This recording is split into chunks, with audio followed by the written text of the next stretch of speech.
Hello everyone, in this video I'm going to be discussing and experimenting with a method of transitioning plants, transitioning cuttings that have been rooted in water into soil. Now this is very important of course because some of you may have already experienced when you transfer your cuttings which were rooted in water into soil, they go into shock and they either slow their growth or they completely stop growing, or worse, they end up not making it. And of course, that's really upsetting, especially when it's a cutting that was so hard to get rooted. It took a long time. And you just really don't want to say bye to plants in general.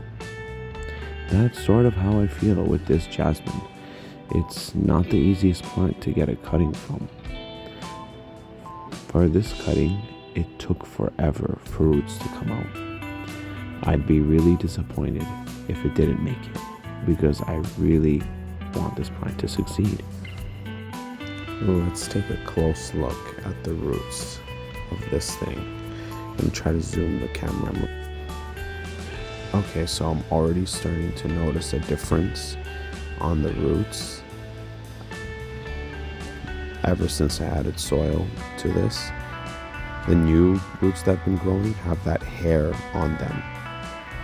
Okay, so that tells me that the plant is starting to make changes to its new growing conditions. Okay, so back to why I love this plant and why I have to be successful in propagating it. It's because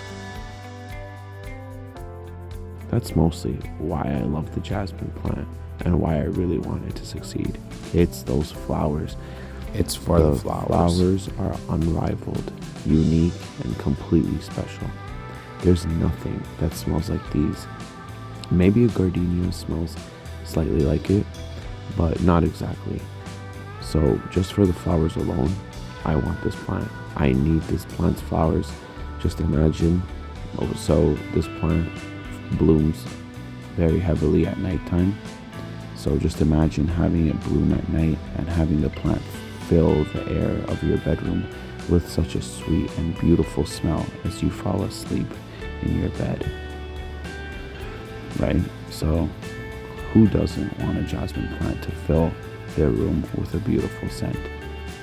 Okay, so now I'm going to try the experiment with this jasmine cutting.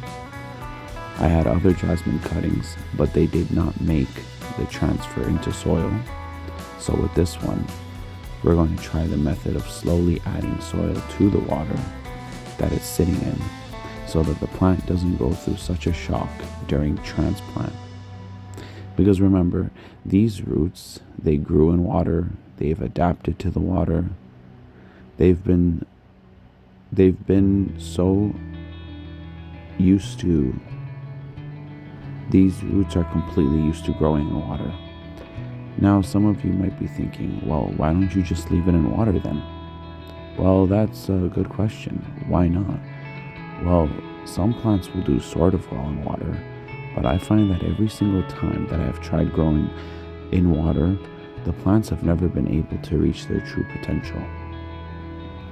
When it's in soil, I've always found they perform better.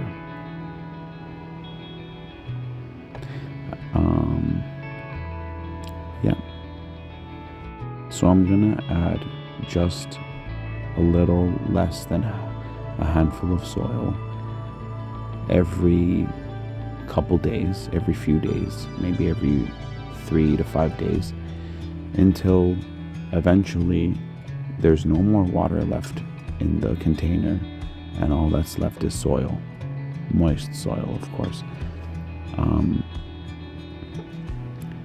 And we're gonna see how that works.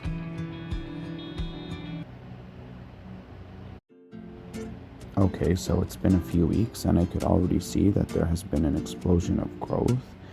New growth on this plant would take an extremely long time to come out, so I must say I am pleasantly surprised with the results of this type of transitioning into soil. I had low expectations. My other cuttings did not survive the sudden transition to soil, so I tried this method out just for the sake of not having this cutting die out on me too.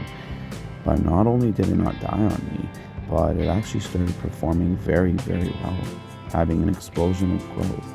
So really, I was just doing this experiment so that this cutting would not die like the other cuttings. However, I'm pleasantly surprised to see that this method really does make it easier for plants to adjust to the new growing media. But it also, aside from the explosion of leaf growth that I have witnessed, I've also noticed a lot of root growth that has occurred. I've also noticed different types of roots growing. I would try to focus it on the camera, but it seems very difficult to pick up on the camera. I don't know if you can notice, but most of the older roots that were grown in water are very smooth, but the new roots that have grown after this transition into soil are have very small hair-like structures on them. So that's interesting. That must be the roots acclimatizing to the new growing media. And yeah, that's really cool. Well, there you have it, everyone. A neat way to transition your propagated plants from water to soil, and the results of how nicely it works. I hope you enjoyed the video. If you did, I would appreciate it if you liked and subscribed.